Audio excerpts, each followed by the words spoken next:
To tell you the truth, the Via Dolorosa was disappointing. Ya, secara jujur, Via Dolorosa itu mengecewakan. And it was disappointing for two different reasons. Dan mengecewakan untuk dua alasan yang berbeda. The first reason is this. Alasan yang pertama adalah ini. When we got there, ketika kami tiba di sana, our Jewish guide began by saying this. Ya, maka pemandu kami yang adalah orang Yahudi memulai dengan berkata seperti ini. We are going to be walking the traditional Via Dolorosa. Kita akan berjalan di jalan yang secara tradisi adalah Via Dolorosa. But it's not the real Via Dolorosa. Tetapi bukan Via Dolorosa yang sejati. The real Via Dolorosa is about 13 meters underground. Ya, karena Via Dolorosa yang sejati itu 13 meter di bawah. Because in the last 2,000 years, karena di dalam 2000 tahun terakhir, Jerusalem has been demolished and rebuilt. Ya, Yerusalem sudah dihancurkan dan dibangun di atasnya. And demolished and rebuilt. Dihancurkan lagi, dibangun di atasnya lagi. Dan dihancurkan lagi dan dibangun di atasnya lagi. And so the one that Jesus walked is underground. Ya, jadi yang Yesus jalani itu ada di bawah tanah. And so I thought, jadi saya berpikir, well then why bother? Ya, jadi kalau gitu ngapain juga? What's the point? Ya, apa artinya kalau gitu? But the second thing about it, tetapi hal yang kedua, was that there are all these different groups of pilgrims who were walking the Via Dolorosa. Ya, banyak sekali grup-grup para pendatang juga yang melalui jalan Via Dolorosa itu. And some of them were stopping and praying. Dan ada dari mereka yang berhenti berdoa. Some of them were softly reading scripture. Dan ada yang dengan lembut membaca Alkitab. Some of them were softly singing hymns. Ada yang dengan lembut menyanyikan himne. It was very reverent. Yaitu penuh dengan sebenarnya rasa khusyuk. It was very quiet. Ya, dan sangat tenang. It was very holy. Ya, jadi kayaknya kudus sekali. And the Via Dolorosa that Jesus walked was none of those things. Dan Via Dolorosa yang Yesus lalui sama sekali tidak seperti itu. The Via Dolorosa Jesus walked was angry. Karena Via Dolorosa yang dilalui Yesus itu penuh dengan kemarahan. It was crowded. Ya, penuh dengan kerumunan. It was noisy. Ya, penuh dengan keributan suara. And it was filled with hatred. Dan dipenuhi dengan kebencian. The Via Dolorosa that I walked seemed almost sterile. Ya, Via Dolorosa yang saya jalani sepertinya begitu steril. Compared to the one that Jesus walked. Dibandingkan dengan yang Yesus lalui. And so it was very disappointing. Jadi itu sangat mengecewakan. I want us to walk the one that Jesus walked. Kami mau menjalani yang dijalani oleh Yesus. Through the pages of Scripture. Dan kita mau menjalani apa yang dijalani Yesus melalui halaman-halaman Alkitab. So let's pick up where we left off in John chapter 19. Jadi kita akan meneruskan di mana kita tadi meninggalkan di dalam Yohanes 19. Now, just to kind of recap and make sure that we're all in the same place. Ya, jadi menyimpulkan apa yang sudah kita bicarakan supaya kita sekarang ada di titik yang sama. We need to go back to the night before and reconstruct the events so that we know everything that Jesus has gone through over this night. Kita perlu menyimpulkan lagi apa yang sudah terjadi semalam sebelumnya supaya kita bisa mengerti apa yang Yesus hadapi atau jalani pagi hari ini. It is now 8:30 in the morning. Sekarang kira-kira jam 8.30 pagi. It has been 14 and a half hours since Jesus entered the upper room with his disciples for the Last Supper. 14,5 jam sudah berlalu sejak Yesus masuk ke ruang atas untuk mengadakan perjamuan kudus dengan para muridnya. During that 14 and a half hours, selama 14,5 jam tersebut, Jesus has washed the disciples' feet. Yesus sudah membasuh kaki para murid. He has celebrated the Passover. Dia telah merayakan Paskah. He has instituted his own memorial feast. Dia sudah meneguhkan juga perjamuan kudus yang untuk mengenang apa yang telah dia lakukan. He has taken his men through a final teaching time. Dia membawa muridnya kepada pengajarannya yang terakhir. He has walked from the upper room to the Garden of Gethsemane. Dia sudah berjalan dari ruang atas pergi ke Taman Getsemani. Where there he has spent hours agonizing in prayer. Di mana di sana dia menghabiskan waktu beberapa jam ya di dalam kepedihannya, di dalam doa. Under so much stress and anguish. di bawah tekanan dan kepedihan yang begitu besar. That the Bible says that he sweated great drops of blood. Sampai Alkitab menggambarkan bahwa dia meneteskan keringat darah. Then he is arrested. Dan kemudian dia ditahan. And in the hours that follow, dan di dalam jam-jam berikutnya, Jesus would experience 5 illegal trials. Yesus akan mengalami 5 pengadilan yang tidak sah. He would undergo at least 4 savage beatings. Dia akan mengalami setidak-tidaknya 4 pemukulan yang brutal. And he would ultimately be condemned to death by crucifixion by Pilate. Dan pada akhirnya dia akan diberikan hukuman mati dengan penyalipan oleh Pilatus. It has been a long and brutal night for Jesus. Itu merupakan malam yang panjang dan penuh kebrutalan bagi Yesus. Now Pilate declares judgment on Jesus. Dan sekarang Pilatus memutuskan pengadilan kepada Yesus. In order to pass judgment on Jesus, supaya bisa memutuskan perkara Yesus, Pilate would have declared these words. Pilatus akan menyatakan kata-kata ini. Illum duci ad crucem placet. Illum duci ad crucem placet. Placet. Yeah. Which means yang berarti this man should be taken to a cross. Orang ini harus disalibkan. Then he would have turned to the centurion in charge of carrying out the execution. Dan kemudian dia akan menoleh kepada perwira yang akan menangani mengenai penyalipan tersebut. And he would have said to him, dan dia akan berkata kepada dia, Imiles expedi crucem. Iniles expedia crucem. Which means go soldier and prepare the cross. Yang berarti pergilah prajurit dan persiapkan penyalipan.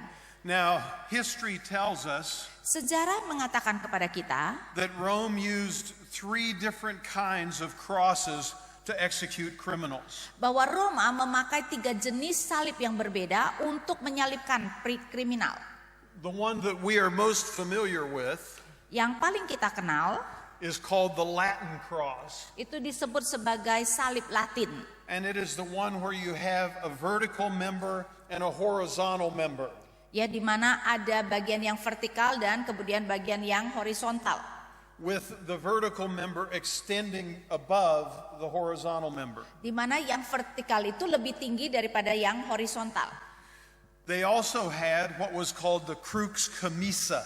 Mereka juga memiliki apa yang disebut sebagai crux commissa. And that was a cross that was shaped like a capital T. Ya, dan itu adalah salib yang bentuknya seperti T huruf besar. If you look at Renaissance art portraying the crucifixion of Jesus, kalau kita melihat seni Renaissance yang menggambarkan penyalipan Yesus, you will usually see Jesus depicted as being crucified on a Latin cross. Ya, biasanya kita mendapatkan gambaran bahwa Yesus disalibkan di dalam salib Latin itu.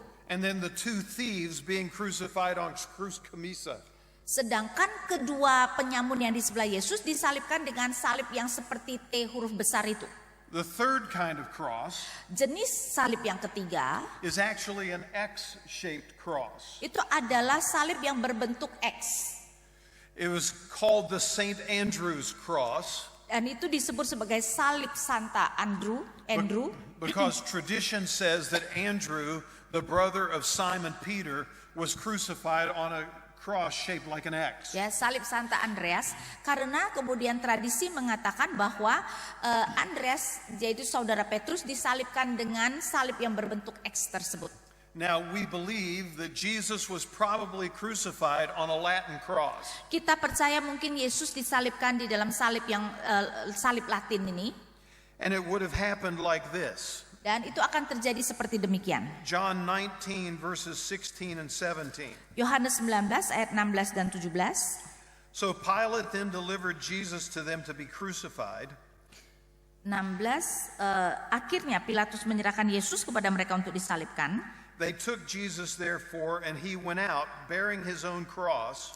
Mereka menerima Yesus sambil memikul salibnya, ia pergi keluar. To the place called the place of the skull, ke tempat yang bernama tempat tengkorak, which is called in Hebrew Golgotha. Dalam bahasa Ibrani Golgota. Now, if Jesus was crucified on a Latin cross like this one, Dan kalau Yesus disalibkan di dalam salib Latin seperti ini, he probably did not carry the entire cross. mungkin dia tidak membawa keseluruhan salib tersebut. He probably only carried the horizontal member, Mungkin dia hanya membawa bagian yang horizontal tersebut, which was called the patibulum. yang disebut patibulum. And it probably weighed about 13 kilograms. Dan itu mungkin beratnya sekitar 13 kilo, So it was fairly heavy. jadi cukup berat.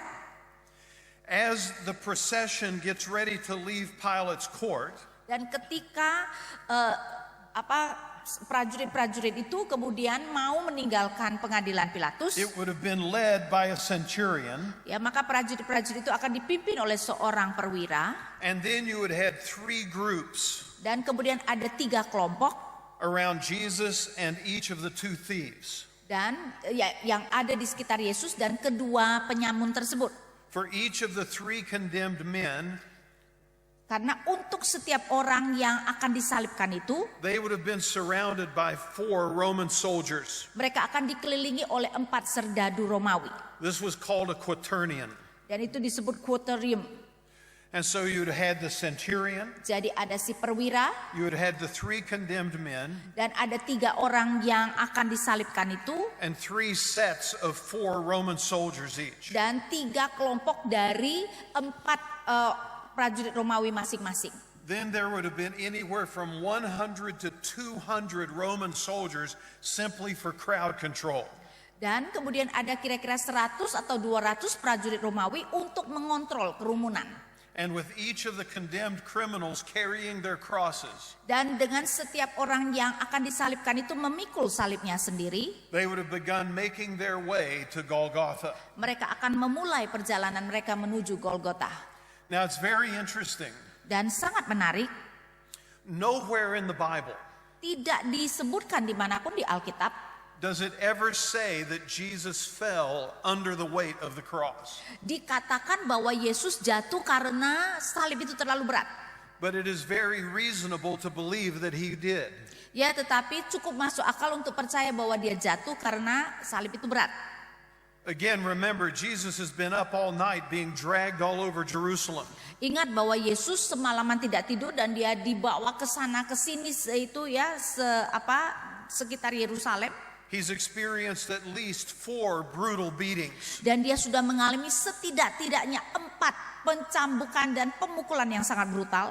Beatings that by themselves were normally fatal. Ya, pemukulan yang pada dirinya bisa merupakan sesuatu yang fatal, yang bisa mematikan. And now he's given this burden to carry, Dan sekarang dia diberikan beban ini untuk dibawa, and he has to carry it on his back, dan dia harus membawanya di punggungnya, which has been ripped open by the whips of the torturers. yang sudah dicabik-cabik oleh cambukan daripada cambukan yang sangat menyiksa itu. This would have been extraordinarily painful. Ini pasti sangat menyakitkan. And so tradition tells us Jadi tradisi mengatakan kepada kita, that as they made their way down the Via Dolorosa, ketika mereka melakukan perjalanan melewati Via Dolorosa, Jesus fell under the weight of the cross several times. Yesus jatuh karena beratnya salib itu beberapa kali. And while the Bible does not confirm that, Dan walaupun Alkitab tidak menegaskan hal itu, it is not at all unreasonable. tapi itu bisa dimengerti, mungkin itu cukup masuk akal. And as he falls perhaps for the last time, Dan mungkin ketika dia jatuh terakhir kalinya, we meet the next person who experiences the story with Jesus. kita kemudian menemukan orang berikutnya yang mengalami peristiwa itu bersama dengan Yesus. Notice Luke 23 verse 26. Perhatikan Lukas 23 ayat 26.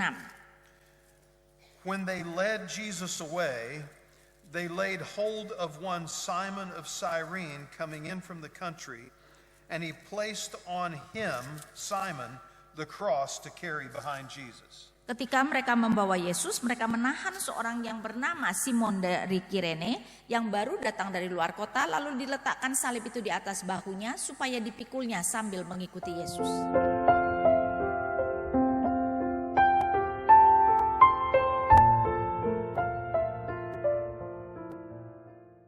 Now, we've already said that John's gospel is 92% unique, Kita sudah mengatakan bahwa Injil Yohanes 92% unik. and that John apparently did not see the need to repeat a lot of the things that had been told in Matthew, Mark, and Luke. Dan kelihatannya Yohanes tidak melihat penting bagi dia untuk mengulangi hal-hal yang sudah ceritakan di dalam Matius, Markus, dan Lukas. But one of the things that is told in all three of the synoptic gospels Tetapi salah satu hal yang diceritakan di dalam semua Injil sinoptik is the involvement of Simon of Cyrene. adalah terlibatnya seorang yang bernama Simon, orang Kirene ini. And not only is his involvement in Matthew, Mark, and Luke, Dan bukan saja keterlibatannya itu ada di dalam Matius, Markus, dan Lukas. each of those three gospels also give us his name. Setiap Injil itu juga menyebutkan namanya. So who was this man? Jadi siapa orang ini? And why is he here? Dan mengapa dia ada di sini? Well, first of all, we need to understand where he was from. Pertama-tama kita harus mengerti dari mana dia datang. He is from Cyrene. Dia datang dari Kirene. Cyrene was a city in Libya in northern Africa, Kirene itu adalah sebuah kota di Libya di Afrika Utara. near the Mediterranean coast. Ya, dekat dengan pesisir Laut Tengah. In the first century, there was a large Jewish community in the city of Cyrene. Dan di abad pertama itu ada komunitas Yahudi yang besar di kota Kirene itu. Now, the reason he is in Jerusalem Alasan kenapa dia ada di Yerusalem is because at 3 of the Jewish feasts during the year, the Jews were required to come to Jerusalem to honor those feasts. karena orang-orang Yahudi perlu datang ke Yerusalem untuk merayakan 3 perayaan penting yang harus mereka rayakan setiap tahunnya. The feast of Passover was the first of those 3 feasts that called for pilgrimage. Ya, dan perayaan Paskah adalah perayaan yang pertama dari 3 perayaan itu yang mengharuskan mereka untuk melakukan perjalanan datang ke Yerusalem. And so as a good observant Jew, Jadi sebagai seorang Yahudi yang taat kepada hukum, Simon and his family have made the long journey from North Africa to Jerusalem. Simon dan keluarganya sudah melakukan perjalanan yang panjang dari Afrika Utara, Kirene, untuk sampai ke Yerusalem. It might have taken them a couple of weeks to make that journey. Mungkin memerlukan 2 minggu untuk datang atau melakukan perjalanan tersebut. And so Simon is from out of town. Jadi Simon itu dari luar kota. He just arrived. Dia baru tiba. He may have never even heard the name of Jesus of Nazareth. Mungkin dia belum pernah mendengar tentang nama Yesus dari Nazaret. It's possible that he knows nothing about what's been going on. Jadi mungkin dia tidak tahu sama sekali apa yang sedang terjadi. But as Jesus is making his way down the Via Dolorosa, Tetapi ketika Yesus melakukan perjalanan melewati Via Dolorosa itu, Simon is making his way into the city. maka Simon sedang melakukan perjalanannya menuju kota. And they converge at the same exact moment in the same exact place. Dan mereka kemudian bertemu di titik yang sama pada waktu yang sama. Now it says that he was coming in from the country. Dikatakan bahwa dia, which verse 36 ya, 26, dari luar kota. Dia datang dari luar kota. Why was he coming in from the country? Dikatakan dia datang dari desa kelihatannya. Kenapa dikatakan seperti itu? Jerusalem was a fairly small town to be a major city. Yerusalem sebenarnya merupakan kota yang kecil untuk menjadi sebuah kota utama. And at the Feast of Passover, hundreds of thousands of people would converge on this relatively small town. Dan pada perayaan-perayaan itu maka ratusan ribuan orang akan datang bersama-sama ke kota yang relatif kecil tersebut. To give you a sense of how many people would come to Jerusalem, Untuk supaya saudara bisa mengerti kira-kira berapa orang yang datang ke Yerusalem, Passover required a lamb to be sacrificed for every household. ya, Paskah menuntut bahwa seekor domba dipersembahkan untuk setiap keluarga. And it's estimated that over 250,000 lambs would be sacrificed at Passover. Dan diperkirakan kira-kira 250.000 ekor domba akan disembelih pada waktu perayaan Paskah. So that means hundreds of thousands of people had come to the city. Berarti ratusan ribu orang telah datang ke kota tersebut. And the city simply did not have the space to house everyone. Dan tentu saja kota itu tidak mempunyai rumah cukup untuk menempati semua orang. And so the later you arrived, Jadi kalau kamu datang lebih telat, the further out in the country you had to stay. maka kamu akan tinggal lebih jauh di desa. Simon of Cyrene and his family are staying out in the country because there's no room in the city. Ya, jadi Simon dari Kirene dengan keluarganya tinggal di desa karena tidak ada tempat di dalam kota. The day of Jesus' crucifixion Hari di mana Yesus disalibkan is the day of preparation for the Passover. itu adalah hari persiapan untuk perayaan Paskah. There are specific things that have to be purchased in order to prepare the Passover feast. Dan ada hal-hal tertentu yang harus dibeli supaya mereka bisa merayakan perayaan Paskah. So that they can prepare the bitter herbs. Supaya mereka bisa kemudian menyiapkan sayur-sayuran yang pahit. So they can prepare the paste for dipping. Ya, sehingga mereka bisa menyiapkan pasta supaya mereka bisa mencelupkan roti mereka. So they could prepare the cups of wine. Supaya mereka bisa menyiapkan cawan dan anggur. So that they could prepare the unleavened bread. Supaya mereka bisa menyiapkan roti tidak beragi. And so that they could purchase a lamb, sacrifice it, and have it offered on the altar. Dan supaya mereka bisa membeli seekor domba, mempersembahkannya di mezbah. It seems fairly obvious Karena itu cukup jelas that Simon is coming into Jerusalem from the country bahwa Simon datang ke Yerusalem dari desa in order to secure all of these elements to make preparation for the Passover feast. untuk mendapatkan semua barang-barang yang diperlukan untuk merayakan Paskah. And as he's coming into the city, he sees this spectacle taking place in front of Dan him. ketika dia datang ke kota, dia menemukan sebuah pemandangan yang terjadi di hadapannya. And again, he may not have any idea what's taking place. Dan sekali lagi mungkin dia sama sekali tidak tahu apa yang sedang terjadi. But as he looks on the battered Christ, Tetapi ketika dia melihat kepada Kristus yang babak belur tersebut, we don't know if he was disgusted by his condition, kita tidak tahu apakah dia merasa jijik dengan kondisi Yesus, if he was horrified and turned his head away, atau dia begitu ngeri melihatnya dan dia memalingkan wajahnya, or if he looked at him in pity, atau dia memandangnya dengan belas kasihan, or if he just wanted to get on with his business and get back to his family. atau dia hanya ingin cepat-cepat menyelesaikan pembelian yang harus dilakukan dan kembali kepada keluarganya. But what seems likely is this. Tetapi kemungkinan ini yang terjadi. Right as Simon of Cyrene comes to the Via Dolorosa, Ya, dan ketika kemudian Simon dari Kirene itu datang ke kota melalui Via Dolorosa, it is directly in front of him that Jesus stumbles and falls. adalah persis di depannya Yesus jatuh dan tersungkur. Now, if in fact Jesus stumbled several times, Ya, dan kalau memang Yesus mungkin jatuh sudah beberapa kali, at this point the centurion in charge of the execution wants to speed up the process. pada saat ini mungkin perwira yang melakukan prosesi itu mau mempercepat perjalanan tersebut. And so he turns to one of the soldiers in Jesus' quaternion. Dan karena itu dia kemudian menoleh kepada serdadu-serdadu yang 4 itu di sekitar Yesus. And orders him to conscript someone from the crowd to carry Jesus' cross. Dan memerintahkan untuk memanggil seseorang dari kerumunan untuk membawa salib itu bagi Yesus. This was an act known as the tap of the spear. Dan ini adalah sebuah tindakan yang dikenal sebagai a tap of the spear. Tap of the spear. Ya, jadi tombak yang disentuhkan. In the Roman Empire, Di dalam kerajaan Romawi, in every place where Rome had conquered, di setiap tempat yang sudah ditaklukkan oleh Roma, Roman law prevailed. maka hukum Roma yang akan berlaku. And part of Roman law Dan bagian dari hukum Roma adalah was to continue to remind conquered people that they had been conquered. terus-menerus mengingatkan kepada orang-orang yang ditaklukkan itu bahwa mereka adalah orang-orang yang ditaklukkan. They were the defeated, Bahwa merekalah yang kalah. and the Romans were the victors. Dan bahwa orang-orang Romawi adalah para pemenang.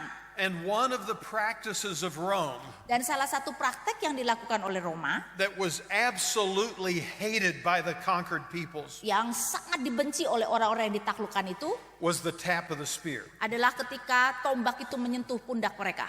In any conquered country, Di dalam semua negeri-negeri yang ditaklukkan, any Roman soldier Setiap atau siapapun yang merupakan prajurit Romawi could force any citizen dapat memaksa warga apapun to carry all of his gear for the space of 1 mile. Dia bisa memaksa orang untuk membawa semua peralatannya untuk 1 mil, 1,6 kilo. And so the lowest ranked Roman legionary Ya, jadi tentara Romawi legion yang paling rendah pun could conscript the most important person in town bisa memerintahkan bahkan orang yang paling penting di kota itu to carry his gear for him. untuk membawa peralatan dia. It was embarrassing, Itu memalukan it was humiliating, dan merendahkan, and it was supposed to be.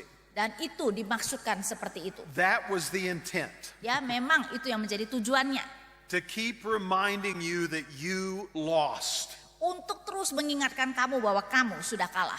What's so interesting about this Apa yang begitu menarik mengenai ini? is that this practice of the tap of the spear, Yang bahwa praktek tombak yang disentuhkan itu, which was hated by the Jewish people, yang sangat dibenci oleh orang-orang Yahudi, became an illustration in Jesus' Sermon on the Mount.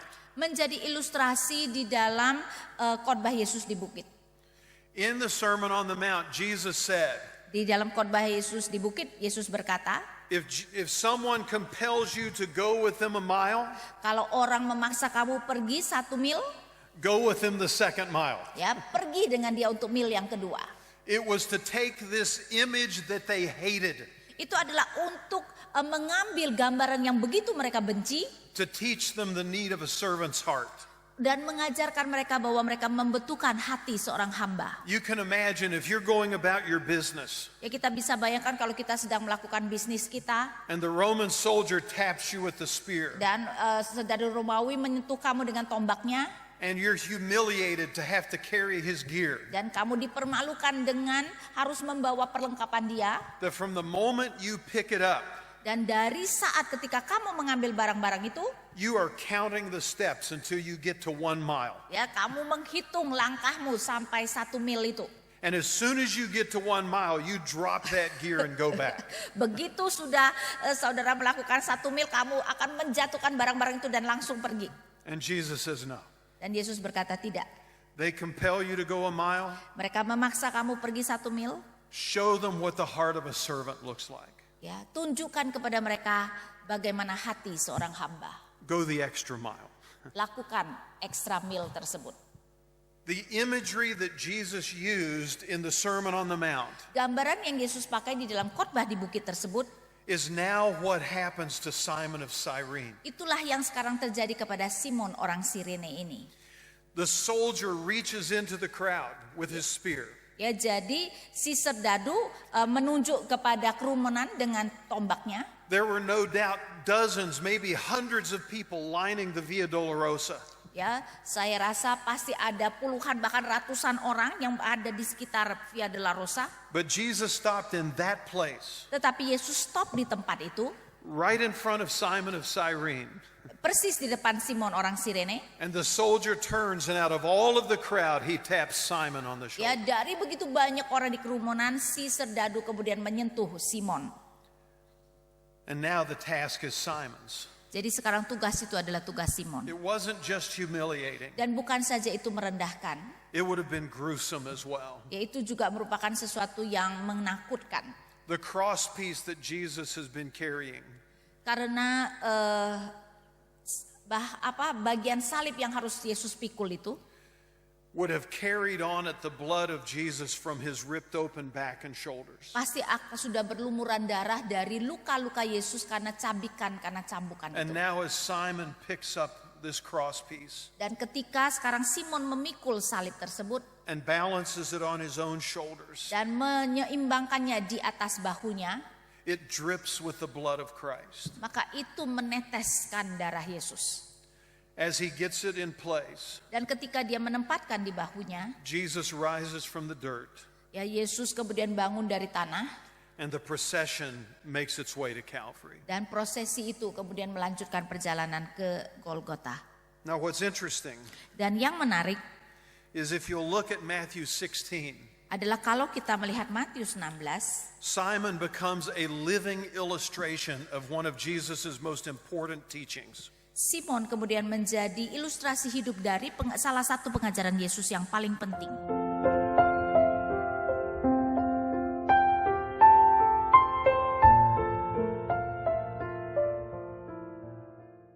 Listen to what Jesus said in Matthew 16 verse 24. Coba perhatikan apa yang Yesus katakan di dalam Matius 16 ayat 24.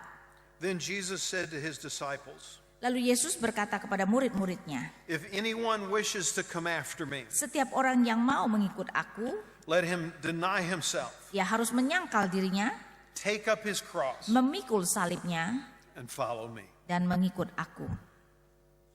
Simon has now taken up Jesus' cross. Simon sekarang mengambil salib Yesus. But what Simon doesn't understand Dan tetapi yang tidak dimengerti Simon, is that it's not really Jesus' cross at all. sebenarnya itu bukan salibnya Yesus. It's Simon's cross. Itu adalah salibnya Simon. It's your cross. Itu adalah salib saudara. It's my cross. Itu adalah salib saya. It is our cross that he took. Itu adalah salib kita yang Yesus ambil. It was our cross on which he died. Itu adalah salib kita yang karenanya dia mati. It was Simon's cross that he was picking up to carry. Jadi itu adalah salib Simon yang Simon angkat di bahunya.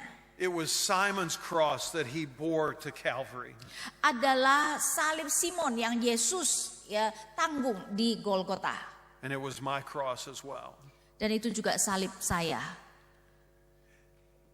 As they make their way to Golgotha, Ketika mereka kemudian melanjutkan perjalanan ke Golgota, once again having been compelled to carry the weight, sekali lagi setelah dipaksa untuk memikul berat tersebut, I wonder what Simon did when he finally got to Golgotha.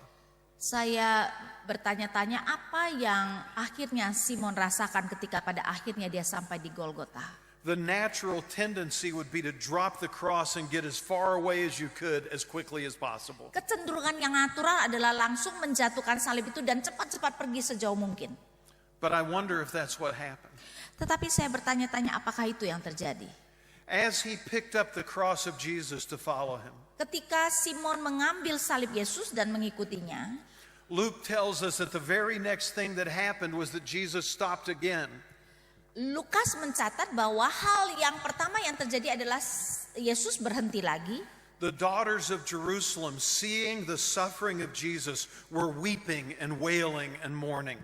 Karena putri-putri Yerusalem ketika melihat penderitaan Yesus, mereka menangis dan meratap dan meraung.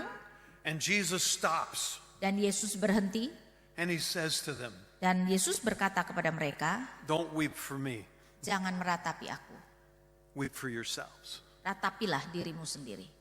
As Simon carries the cross, Ketika Simon memikul salib itu, he hears people from the crowd crying out abuse at Jesus. dia akan mendengarkan orang-orang dari kerumunan kemudian berseru-seru mencemooh Yesus. And yet he sees how Jesus is handling all of that. Tetapi dia melihat bagaimana Yesus menangani semua penghinaan tersebut. And it makes me wonder Dan itu membuat saya bertanya-tanya if when he got to Calvary, bahwa ketika mereka sampai di Golgota, maybe Simon stayed, mungkin Simon tetap diam di sana, trying to understand what was happening there. mencoba mengerti apa yang terjadi di sana. And if he did stay, Dan kalau dia benar tinggal di sana, tetap diam di sana, tidak pergi, he would have watched as they nailed Jesus to the cross. dia akan melihat ketika Yesus disalibkan, dipakukan paku pada tangan kakinya. He would have seen the sign over Jesus' head.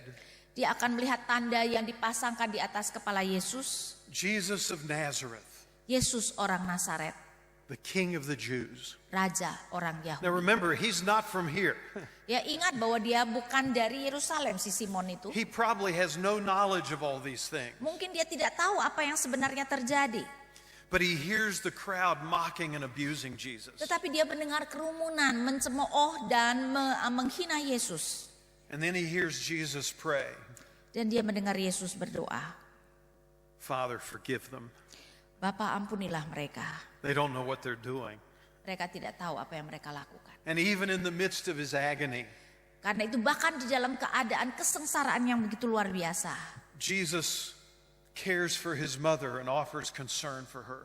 Yesus begitu peduli dan mengasihi ibunya dan memperdulikan apa yang akan terjadi padanya. And even in his agony, Dan bahkan di dalam kesengsaraannya yang seperti demikian, Jesus extends hope of life after death to a dying thief. Yesus memberikan pengharapan kehidupan setelah kematian kepada penyamun yang sekarat yang disalibkan di sebelah dia. And then at noon, when the sun should have been at its brightest, Dan pada siang hari ketika matahari seharusnya bersinar paling terang, he would have seen the sky grow dark. dia akan melihat bahwa kemudian langit menjadi kelam. And for 3 hours Dan selama 3 jam, would have heard Jesus suffering in the dark dia akan mendengarkan Yesus menderita di dalam kegelapan. before he heard Christ cry, my God, why have you forsaken me?" Sebelum dia mendengarkan seruan Yesus yang berkata, "Allahku, Allahku, mengapa engkau meninggalkan daku?" Father, Bapa, into your hands I commit my spirit. ke dalam tanganmu kuserahkan nyawaku. It would be awful hard to witness all of that and not be affected by it. Akan sangat sulit menyaksikan semua itu dan tidak tersentuh. Now the question is this: Dan pertanyaannya adalah, is all of that just biblical imagination? apakah semua itu hanyalah imajinasi Alkitab? Or is there some reason to believe that Simon did stay, Tetapi apakah ada alasan untuk percaya bahwa Simon tetap tinggal that he did watch, dan bahwa dia benar-benar melihat semuanya and that eventually he did believe? dan bahwa pada akhirnya dia percaya? I believe there is evidence of that. Saya percaya ada bukti tentang hal itu. That Simon, who carried the cross of Jesus, Bahwa Simon yang membawa salib Yesus, who took up his cross and followed him, yang memikul salibnya dan mengikuti Yesus, in fact became a follower of Christ himself. kemudian menjadi pengikut Yesus itu sendiri. Think about the Gospels. Coba perhatikan Injil. Think about how many people Jesus encountered. Coba perhatikan berapa banyak orang yang Yesus temui. And think about how few of them are named. Dan coba perhatikan betapa sedikit dari orang-orang itu yang dicantumkan namanya. He heals a man dying of leprosy. Dia menyembuhkan orang yang sekarat dengan kusta. No name is given. Tidak ada nama diberikan. He helps a centurion whose servant is dying. Dia membantu seorang perwira yang pelayannya sekarat. No name is given. Tidak ada nama diberikan. He talks to a rich young ruler. Dia berbicara kepada seorang muda yang kaya. He teaches a woman at a well. Dia mengajar seorang perempuan di sumur di Samaria. He forgives a woman caught in adultery. Dia mengampuni orang yang ditangkap karena persundalan. He heals a man blind from birth. Dia menyembuhkan seorang buta yang buta dari lahir. He casts a legion of demons out of a man. Dia mengusir legion daripada roh jahat dari seseorang. Tidak ada nama. No name. Tidak ada nama. No name. Tidak ada nama. No name. Tidak ada nama. Matthew, Mark, and Luke all give us his name. Tetapi Matius, Markus, dan Lukas memberikan kita nama Simon. Why would they give us his name unless it was someone he expected the readers to know? Buat apa penulis Injil memberikan nama kecuali mereka mengharapkan atau mereka tahu bahwa pembaca-pembaca mereka mengenal nama tersebut. Now imagine, Coba bayangkan, you're Simon of Cyrene. saudara adalah Simon orang Kirene. You've become a follower of Christ. Kamu sudah menjadi pengikut Yesus. And 30 years later, Dan 30 tahun kemudian, you walk into church on a Sunday morning. ya, kamu berjalan ke gereja pada suatu minggu pagi. Everyone knows who this man is. Ya, semua orang tahu siapa orang itu. He's the one who carried Jesus' cross. Dialah orang yang memikul salib Kristus. And your heart is both filled with shame Dan hatimu mungkin juga merasa malu and wonder. dan merasa begitu takjub. It was a terrible privilege Dan itu adalah suatu kehormatan yang mengerikan, that would mark his life forever. yang akan menandai hidupnya seumur hidupnya. I am convinced with all my heart Saya percaya dengan sepenuh hati saya that Simon of Cyrene became a follower of Christ bahwa Simon orang Kirene menjadi pengikut Kristus. and became well known within the community of faith Dan dia menjadi orang yang cukup dikenal di dalam komunitas iman as the one who had carried the cross of Christ. sebagai orang yang memikul salib Kristus. But I do not believe that only because his name is mentioned. Tetapi saya bukan percaya hanya karena semata-mata namanya disebutkan. Turn to Mark's Gospel, Coba kita lihat Markus chapter 15. Markus 15. In Mark's Gospel, chapter 15, we also have this statement about Simon. Di dalam Markus 15 kita juga diberikan pernyataan ini mengenai Simon. It says, they pressed into service a passerby coming from the country, Simon of Cyrene, to bear his cross. Dari ayat 20, kemudian Yesus dibawa keluar untuk disalibkan. Pada waktu itu lewat seorang yang bernama Simon, orang Kirene. It's the same thing that Luke told us, only with an extra detail. Ya, jadi itu adalah hal yang sama yang diberitakan Lukas, tapi dengan ekstra detail. Not only does Mark give us Simon's name, Bukan saja Markus memberikan kita nama Simon, he gives us the fact that Simon has 2 sons. dia memberikan kita fakta bahwa Simon mempunyai 2 anak. And he also gives us the names of those 2 sons, Dan dia memberikan kita nama dari kedua anaknya, Alexander and Rufus. Alexander dan Rufus. Why would he give us the names of those sons unless they were known by the community of Buat faith? apa kedua nama anaknya diberitahu kecuali nama-nama itu dikenal di dalam komunitas iman tersebut? Now keep in mind, as we've talked about before, Ya, dan ingat apa yang sudah kita bicarakan sebelumnya. each one of the Gospels was written to a different target audience. Setiap Injil dituliskan untuk target pendengar yang berbeda.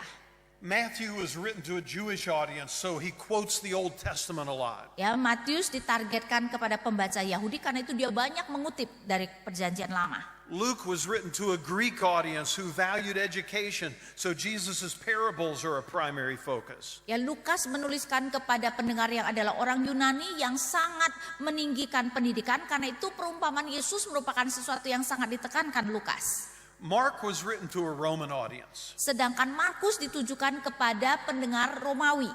And so sometimes he will whisper explanations of things. Ya, karena itu kadang-kadang Markus akan memberitahukan kepada kita penjelasan-penjelasan tentang apa yang terjadi. As he writes to a Roman audience, Ya, ketika dia menuliskan kepada seorang pendengar Romawi, he will say, dia akan berkata, now the reason the Jews did this is because they had certain ceremonial things that were required of them. ya, alasan kenapa orang Yahudi melakukan ini karena ada peraturan-peraturan ritual yang harus mereka lakukan.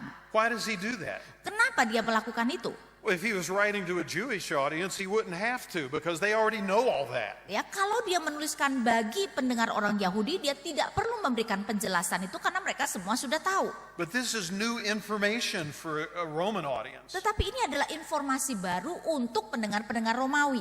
And as he is describing Simon of Cyrene, Dan ketika dia menjelaskan tentang Simon orang Kirene, he whispers to them, dia kemudian juga membisikkan kepada mereka, you know Alexander and Rufus? kamu tahu Alexander dan Rufus? This was their dad. Ini bapaknya. Why?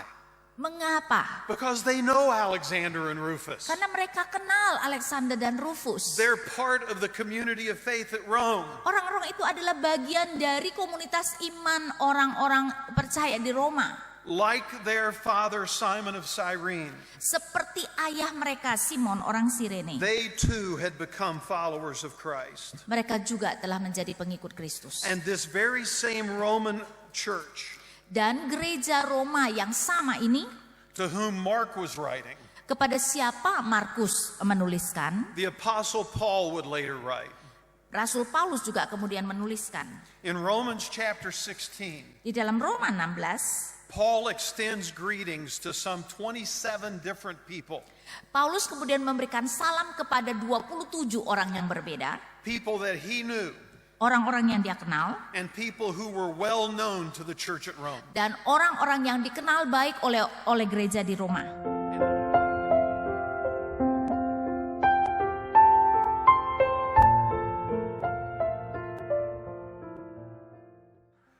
verse 13 of Romans 16 he says, Dan di dalam Roma 16 ayat 13 dia berkata, "Greet Rufus for me. salam kepada Rufus. He's a good brother in the Lord. Dia adalah saudara iman yang baik di dalam Tuhan. And say hello to his mother for me. Dan berikan salam kepada ibunya. She's been like a mother to me too." Dia juga seperti ibu bagiku.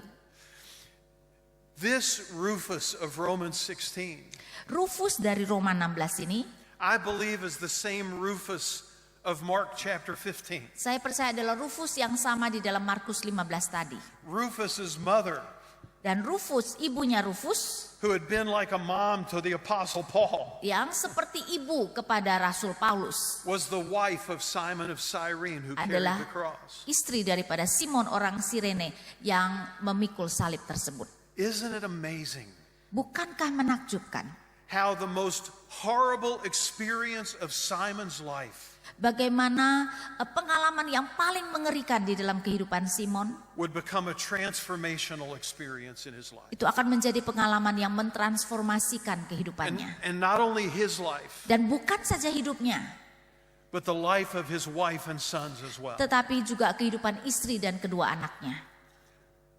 In my biblical imagination, Di dalam imajinasi Alkitabiah saya, I can imagine Simon standing there at the foot of the cross. ya saya bisa membayangkan Simon berdiri di kaki salib tersebut.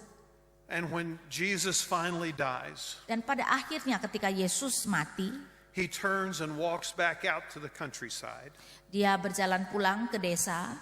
He never went and did shopping. Dia tidak pernah sempat membeli barang-barang yang dia lakukan, yang He harusnya never- dia lakukan. He never sacrificed a lamb, Dan karena itu dia tidak mengorbankan anak domba Paskah. but he had witnessed the sacrifice of the Lamb of God, Tetapi dia telah menyaksikan ya, who had come to take away the sins of the world. persembahan daripada anak domba Allah yang datang untuk menebus dosa dunia. Can you imagine as he walked into the tent where his family was staying out in the country? Saudara bisa bayangkan ketika dia masuk ke dalam tenda di mana keluarganya tinggal di desa tersebut. And his wife said, "Where are the foods? Dan kemudian istrinya bertanya, di mana semua makanan itu? Where are the provisions? Di mana persembahannya atau persediaan yang perlu dilakukan? Where's the lamb?" Di mana domba itu? And Simon says, Dan Simon berkata, "Let me tell you a story mari aku menceritakan kamu suatu kisah. of what happened to me today." Apa yang terjadi padaku hari ini. It all started with the tap of a spear, Dan itu semua dimulai dengan sentuhan tombak. and it ended Dan berakhir with faith in the Son of God. dengan iman kepada anak Allah. You see, there were 3 different reactions on the road to Calvary. Kita bisa melihat ada 3 reaksi yang berbeda di dalam perjalanan menuju Golgota. There was the mob that was filled with hate and anger. Ada kerumunan yang penuh dengan kebencian dan amarah. There were the daughters of Jerusalem Ada putri-putri Yerusalem who were filled with pity. yang penuh dengan belas kasihan. And there was Simon of Cyrene Dan ada Simon orang Kirene who came to faith. yang kemudian menjadi beriman. In this room, Di dalam ruangan ini there may be someone mungkin ada di antara saudara who believes that Jesus is all just a myth ya yang percaya bahwa Yesus hanyalah sebuah mitos. and it's all just a stupid story. Dan itu semua hanyalah cerita-cerita yang bodoh. And there may be someone who thinks, Dan mungkin ada yang berpikir, isn't it sad when an innocent man is treated like this? bukankah sedih ketika seorang yang tidak berdosa diperlakukan seperti itu? But pity is not a strong enough response. Tetapi belas kasihan bukan merupakan respon yang cukup kuat. Jesus does not want your pity. Yesus tidak menghendaki belas kasihan saudara. He wants your faith, Yesus menghendaki iman saudara. because that was your cross Karena itulah salibmu. and that was my cross, Dan itu adalah salibku. that he died on that day. Yang karenanya dia mati pada hari itu.